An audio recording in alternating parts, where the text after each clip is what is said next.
আল্লাহ তাআলা বলেন গোটা পৃথিবীর মধ্যে আমি আল্লাহ ছাড়া যদি কোনো ইলাহ যদি থাকতো লাফাসাদাতা, তাহলে আসমান এবং জমিন উভয়টা মুহূর্তের মধ্যে ধ্বংস হয়ে যেত। এক ইলাহ চাইতো না যে ক্ষমতা আসুক বিএনপি, আরেক ইলাহ চাইতো না ক্ষমতা আসুক জাতীয় পার্টি, আরেক ইলাহ চাইতো না জাতীয় পার্টি না আসুক, যে জামাত শিবির আসুক। ঠিক না ঠিক? এখানে কি কোনো রাজনীতি আলোচনা করি এর যে এক দলের কথা বলতেছি আরেক দলের গায়ে আঘাত লাগতেছে এই জন্য চুপ? কোরআন হাদিসের কথা বলতেছি, আপনারা কেন চুপ বলেন? আল্লাহ রাসূলের কর্মসূচি ছিল কয়টা? মিশন ছিল কয়টা? এক নম্বর হলো উন্নিন্নামা উমিরতু আন না'বুদাল্লাহ, একমাত্র আল্লাহ তাআলার হুকুম পালন করা, আল্লাহ তাআলার ইবাদত করা। এক নম্বর মিশন ছিল কার? রাসূলের। রাসূলের যে মিশন আমাদেরও সেই মিশন। ঠিক না ঠিক? না রাসূলের যে মিশন আমাদের মিশন উল্টা? বলেন না কেন? আমাদেরও মিশনও একটা, সেটা হলো আল্লাহ তাআলার ইবাদত করা। আল্লাহকে, আল্লাহ রাসূলকে আবার বলেন ওয়ালা উশরিকা বিহি শাইআ, নবী গো আপনার দ্বিতীয় মিশন হলো আমি আল্লাহকে কোনো জিনিসের সাথে আপনি কোনোদিন কোনো সময় শরীক করবেন না।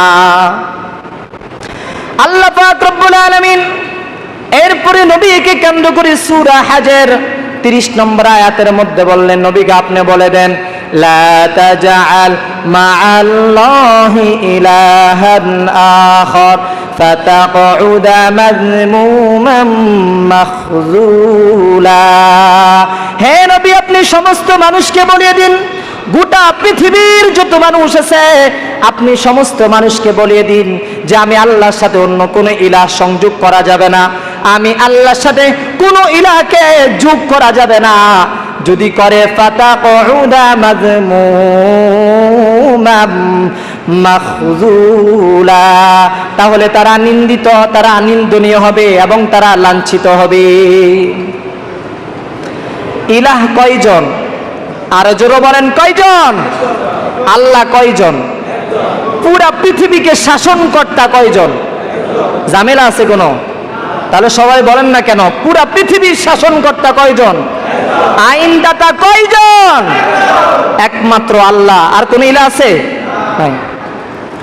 আল্লাহ পাক রব্বুল আলামিন অন্য আয়াতের মধ্যে বলেন লাউ কানা ফীহিমা আলিহাতুন ইল্লাল্লাহু লাফাসাদাতা। আল্লাহ তাআলা বলেন গোটা পৃথিবীর মধ্যে আমি আল্লাহ ছাড়া যদি কোনো ইলাহ যদি থাকতো লাফাসাদাতা, তাহলে আসমান এবং জমিন উভয়টা মুহূর্তের মধ্যে ধ্বংস হয়ে যেত। এক ইলাহ চাইতো যে দিন দিব, আরেক ইলাহ চাইতো না রাত্র দিব। কি দিব? এক ইলাহ চাইতো না যে ক্ষমতা আসুক বিএনপি, আরেক ইলাহ চাইতো না ক্ষমতা আসুক জাতীয় পার্টি, আরেক ইলাহ চাইতো না জাতীয় পার্টি না আসুক, যে জামাত শিবির আসুক। ঠিক না ঠিক? তাহলে ইলাহ কয়জন? আরো জোরে বলেন কয়জন? একজন। তাহলে পৃথিবীর আসমান এবং জমিন যেহেতু ঠিক আছে, তাহলে ইলাহ কয়জন? আল্লাহ পাক রব্বুল আলামিন শিরককে হারাম করেছেন। সূরা আনামের 151 নম্বর আয়াতের মধ্যে আল্লাহ তাআলা বলেন,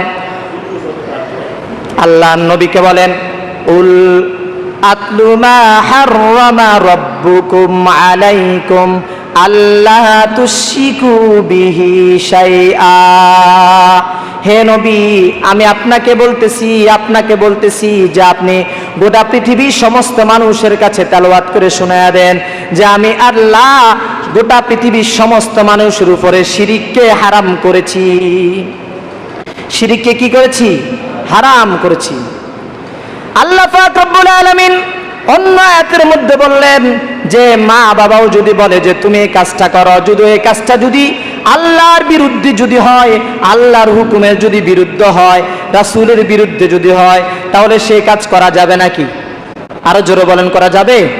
সূরা আনকাবুতের 8 নম্বর আয়াতের মধ্যে আল্লাহ তাআলা বললেন ওয়া ইন জাহাদাকা আলা তুশরিকা বি মা লাইসা লাকা বিহি ইলমুন ফালা তুতি'হুমা। দুনিয়ার যত মানুষ আছে তোমাদের মা বাবা যদি তোমাদেরকে যদি শিরিক করতে বলে তাহলে ফালা তুতি'হুমা, তোমরা তাদের আদেশ পালন করতে পারবা না। লা তাআতা, আল্লাহ রাসূল বলেন লা তাআতা লিমাখলুকিন ফি মাসিয়াতিল খালিক। খালেককে সন্তুষ্ট করে মাখলুককে সন্তুষ্ট করা, খালেককে অসন্তুষ্ট করে মাখলুককে সন্তুষ্ট করা হারাম। মা যদি বলে যে ফজর নামাজ পড়া লাগবে না, তাহলে মার কথা শোনা যাবে? বাবা যদি বলে যে ফজর নামাজ আজকে পড়িও না, ঠান্ডা বেশি লাগতেছে, শীতকাল, আস্তে আস্তে শীতের প্রভাব পড়তেছে, আজকের ফজর নামাজ পড়া যাবে না, মায়ের কথা শোনা যাবে? বলেন হুজুর মা বলা লাগেনি, আমরা তো এমনি ঘুমাই ফজরের সময়, ঠিক না? ঠিক কথা বলেন না কেন? মা বাবা বলাই লাগে না, এমনি তো ঘুমাই, বলা লাগেনি। আবার ঘুমেই বলে যে তুমি আরো ঘুমাও, শয়তান বলে আরো ঘুমাও, সূর্য উদয় হোক তারপরে তুমি কাজা পড়িও।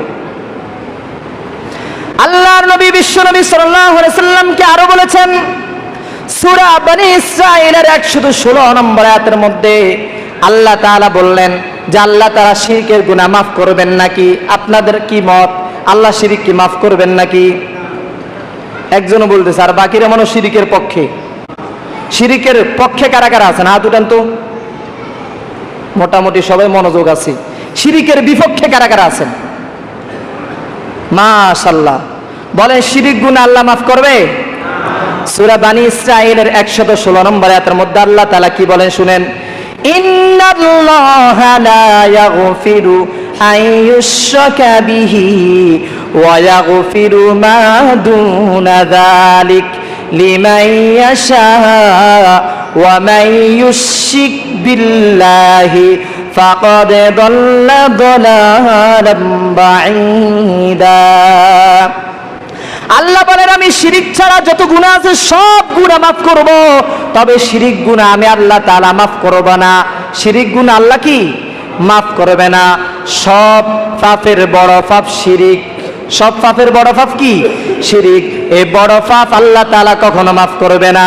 ওয়া মান ইউশরিক বিল্লাহি ফাকাদ দাল্লা দালালাম বাঈদা। সূরা বনী ইসরাঈলের আরেক আয়াতের মধ্যে 46 নম্বর আয়াতের মধ্যে বললেন ওয়া মান ইউশরিক বিল্লাহি ফাকাদ ইফতারা ইসমান আযীমা। প্রথম আয়াতের মধ্যে বললেন ফাকাদ দাল্লা দালালাম বাঈদা, তারা ভীষণভাবে পথভ্রষ্ট হবে। এরপরে আয়াতের মধ্যে বললেন ফাকাদ ইফতারা ইসমান আযীমা, তারা বড় গুনাহ বানায়া নিল, অর্থাৎ বড় গুনাহের কেন্দ্র বানিয়ে নিল। আর বড় গুনাহের কেন্দ্রের শাস্তি হলো জাহান্নাম। বড় গুনাহের কেন্দ্রের শাস্তি কি? জাহান্নাম। জাহান্নামে যাওয়া ছাড়া আর কোনো উপায় থাকবে না। এরপর আল্লাহ পাক রব্বুল আলামিন বলেন যে যারা শিরিক করবে তাদের জন্য সুপারিশ করা যাবে নাকি? যারা হিন্দু আছে, যারা হিন্দুদের মধ্যে থেকে যারা ইসলাম গ্রহণ করেছে, অনেকে ইসলাম গ্রহণ করেছে কিন্তু তার মা বাবা কিন্তু হিন্দু, আছে না নাই? বাংলাদেশের মধ্যে অনেক হিন্দু যুবক আছে যার মাও হিন্দু বাবাও হিন্দু, মাও মুশরিক বাবাও মুশরিক, ঠিক না ঠিক?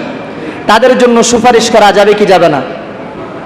আল্লাহ পাক রব্বুল আলামিন সূরা মাইদার 72 নম্বর আয়াতের মধ্যে বললেন, আল্লাহ তাআলা কি বলেন দেখেন, ইন্নাহু মান ইউশরিক বিল্লাহি ফাকাদ হারামাল্লাহু আলাইহিল জান্নাহ ওয়া মাআওয়াহুন নার ওয়া মা লিয-যালিমিনা মিন আনসার। আল্লাহ বলে যারা আমি আল্লাহর সাথে শিরিক করবে, আমার জাতিগত শিরিক করবে, আমার সিফাতিগত শিরিক করবে, তাদের জন্য জান্নাত চিরকালের জন্য হারাম। ওয়া মাওয়াহুন নার, যেহেতু জান্নাত হারাম হয়ে গেছে, এখন পরকালে তো তাদের তো বাসস্থানের প্রয়োজন আছে। আল্লাহ বলে তাদের কোনো ভয় নাই, তাদের কোনো পেরেশানি নাই। আমি আল্লাহ তাআলা কষ্টদায়ক যন্ত্রণাদায়ক শাস্তি যেটা রেখেছি, ওয়া মাওয়াহুন নার, তাদের জন্য জাহান্নামের ঠিকানা রেখেছি। ওয়া মা লিয-যালিমিনা মিন আনসার, ছেলে মুসলমান হয়া মেয়ে মুসলিমা হয়া তার বাবার জন্য যদি সাহায্যের হাত যদি বাড়ায়, আল্লাহ গো আমার বাবার জন্য তুমি একটু দয়া করো, অনুগ্রহ করে তাদেরকে জান্নাতি দাও, আল্লাহ বলবে না না, ওয়া মা লিয-যালিমিনা মিন আনসার, জালেম যারা হবে, আমি আল্লাহর সাথে যারা শরীক করবে, তাদেরকে আমি আল্লাহ তাআলা দুনিয়াতে সাহায্য করি নাই, যতটুকু করেছি সামথিং সাহায্য করেছি তাদের দুনিয়ার চলার জন্য। পরকালে সাহায্য, একমাত্র সাহায্য হবে মুমিনের, কোন জালেমের, কোন শরীকের, কোন মুশরিকের সাহায্য এই পরকালেও হবে না। বুখারী শরীফের মধ্যে আছে, ইব্রাহিম নবী আল্লাহকে বলবে, আল্লাহ আমার পিতা আজরের জন্য আপনি একটু দয়া করেন, অনুগ্রহ করেন, তাকে সাহায্যের হাত বাড়ে আপনি জান্নাতে নিয়ে যান। আল্লাহ ইব্রাহিম নবীকে ধমক দিয়ে বলবে, চুপ করো, আজকে তোমার বাবাকে তুমি সুপারিশ করে জান্নাতে নিতে পারবে? আল্লাহ পাক রব্বুল আলামিন তাহলে শিরকের গুনাহ মাফ করবেন না? করবেন? কথা বলেন না কেন? মাফ করবেন? অসম্ভব, মাফ করবেন না। হাদিসের মধ্যে আছে, মুসনাদ আহমদের 2275 নম্বর হাদিস, আবার মিশকাত শরীফের মধ্যে আছে 206 নম্বর পৃষ্ঠার মধ্যে আছে, কিতাবুল ঈমানের মধ্যে আছে, আল্লাহর নবী বলেন, লা তুশরিক বিল্লাহি শাইআ ওয়া ইন কুতিলতা ওয়া হুররিকতা। আল্লাহর নবী বলেন, তোমাকে যদি হত্যা করা হয়, তোমাকে যদি জ্বালিয়ে দেওয়া হয়, তাহলে তুমিও তবু আল্লাহর সাথে কোনো জিনিসকে শরীক করবা না। এটাই হচ্ছে আমি আল্লাহ রাসূলের সবচেয়ে বড় ভূমিকা। তুমি কোন জিনিসের সাথে, তোমরা কোন জিনিসের সাথে আল্লাহর সাথে শরীক কখনো করতে পারবা না। এই শিরক কত মারাত্মক গুনাহ না ছোট গুনাহ? এটা কোত্থেকে এসেছে আমরা আমাদের জানা দরকার আছে না নাই? আদম আলাইহিস সালাতুস সালাম দুনিয়া থেকে যাওয়ার পর 600 বছর পরে, কত বছর? আরো জোরে বলেন, কত বছর? 600 বছর পরে শিরকের উৎপত্তি শুরু হলো। এর পরিচালক হচ্ছেন, যিনি উৎপত্তি চালু করেছেন, তিনি হচ্ছেন মিস্টার ইবলিস। তিনি কে? আমাদের সকলের বন্ধু। দেখতেছেন সবাই সমর্থন করতেছে মোটামুটি। ইবলিসে ফজর নামাজ পড়তে দেয় না তো, মোটামুটি বন্ধু না দুশমন? ইন্নাহু লাকুম আদুউম মুবিন, প্রকাশ্য দুশমন, ঠিক না বেটি? ইবলিস চালু করেছেন, বললেন যে তোমাদের নবীকে তোমরা দেখেছো? বলতেছে না, মোটামুটি অনুমান করতে পারে। বললো তোমাদের নবীর নাক কিরকম ছিল, বললে এরকম ছিল, পা কিরকম ছিল, এটাতে তোমরা ভাস্কর্য তৈরি করো। সেখান থেকে শুরু। আরো 600 বছর পর, প্রায় 1200 বছর পরে পুরা পৃথিবীতে শুধু মূর্তি ভাস কার্য শুরু হয়ে গেল, মূর্তি পূজা শুরু হয়ে গেল। পুরা পৃথিবীর মধ্যে শুধু মূর্তি আর মূর্তি, মূর্তি পূজা শুরু। এক আল্লাহর ইবাদত তখন চলতেছে না। তখন আল্লাহ তাআলা ওই সময়ের মধ্যে পৃথিবীর মধ্যে যিনাকে প্রেরণ করলেন, তিনি হচ্ছেন নূহ আলাইহিস সালাতুস সালাম। তিনি দাওয়াত দিয়েছেন প্রায় 950 বছর। ওনার দাওয়াতের ঈমানি দাওয়াত গ্রহণ করেছেন প্রায় 40 জন। কতজন? কথা বলেন না। 40 জন লোকের আল্লাহ তাআলা মহাপ্লাবন থেকে রক্ষা করেছেন। আর বাকি যতজন ছিল সবাইকে আল্লাহ তাআলা মহাপ্লাবনের মাধ্যমে ধ্বংস করে দিয়েছেন। এই জন্য নূহ আলাইহিস সালামকে নফাতুল আরবের মধ্যে আছে, ওনাকে দ্বিতীয় আদম বলা হয়। ওনাকে কি বলা হয়? দ্বিতীয় আদম। আদম আর আদম নবীর নাম জানো না, দেখছেন? দ্বিতীয় আদম। কি? দ্বিতীয় আদম, অর্থাৎ ওনার থেকে আবার মানুষের জন্মের সূত্র, মানুষের সূত্র ওখান থেকে আবার শুরু। বুখারী শরীফের 4920 নম্বরের মধ্যে আছে, আব্দুল্লাহ ইবনে আব্বাস রাদিয়াল্লাহু তাআলা আনহুমা বলেন, কানাতিল আসনামু আল্লাতী ফি কওমি নূহ আলাইহিস সালাতুস সালাম ফিল আরব। আরব কান্ট্রির মধ্যে 5টি মূর্তি ছিল, একেবারে প্রসিদ্ধ, বড় মূর্তি নামে প্রসিদ্ধ ছিল। এগুলো ছিল নূহ আলাইহিস সালাতুস সালামের জমানার মধ্যে। নূহ আলাইহিস সালামের জমানা অতিক্রান্ত হওয়ার পরে আরব কান্ট্রিতে তখন মুশরিকরা তারা বড় মূর্তি হিসাবে 5টি মূর্তিকে তারা গ্রহণ করলো। এই মূর্তিগুলোর নাম জানা দরকার আছে না নাই? আল্লাহ পাক রব্বুল আলামিন সূরা নূহের 23 নম্বর আয়াতের মধ্যে বললেন, ওয়াকালু লা তাযারুন্না আলিহাতাকুম ওয়ালা তাযারুন্না ওয়াদ্দাও ওয়ালা সুওয়াআ ওয়ালা ইয়াগুসা ওয়া ইয়াউকা ওয়া নাসরা।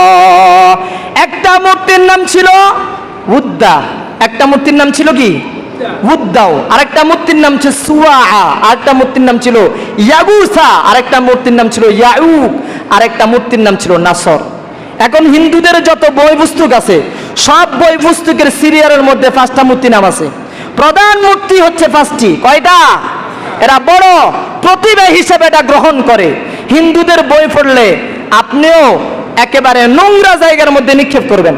আমি পড়েছি যে একেবারে পুরা ইতিহাসের শুরু থেকে নিয়ে শেষ পর্যন্ত আমরা দাওয়াতে কাফেলায় কাজ করেছি। দাওয়াত ইসলামের হাতিয়ার মধ্যে একটা দাওয়াত ইসলামের লোক গিয়েছিল, আমরা ওখানে কাজ করার ক্ষেত্রে হিন্দুদের পুরো ইতিহাস পড়েছি।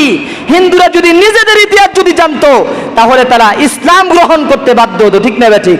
তবে আফসোসের বিষয় হলো তাদের ইতিহাস হিন্দুদের জনসাধারণ যারা আছে, নিম্নমানের লোক যারা আছে তাদের মাঝে সীমাবদ্ধ নয়, এটা হচ্ছে ঠাকুরের মাঝে সীমাবদ্ধ, ঠিক না ঠিক? ঠিক না ঠিক? সেই হিন্দুদের একটি সম্প্রদায় উগ্র ইসকন, ঠিক না ঠিক? উগ্র ইসকনকে এই বাংলাদেশ থেকে বিতাড়িত করা দরকার আছে না নাই? আরে ভাড়াটিরা তোমরা বাংলাদেশের মধ্যে এসে ভাড়াটিয়া হিসাবে থেকে কিভাবে আলেম উলামা মুসলমানদেরকে 14 কোটি মুসলমানদের মনের মধ্যে আঘাত করো, কিভাবে তোমাদের সাহস হয়েছে, ঠিক না ঠিক?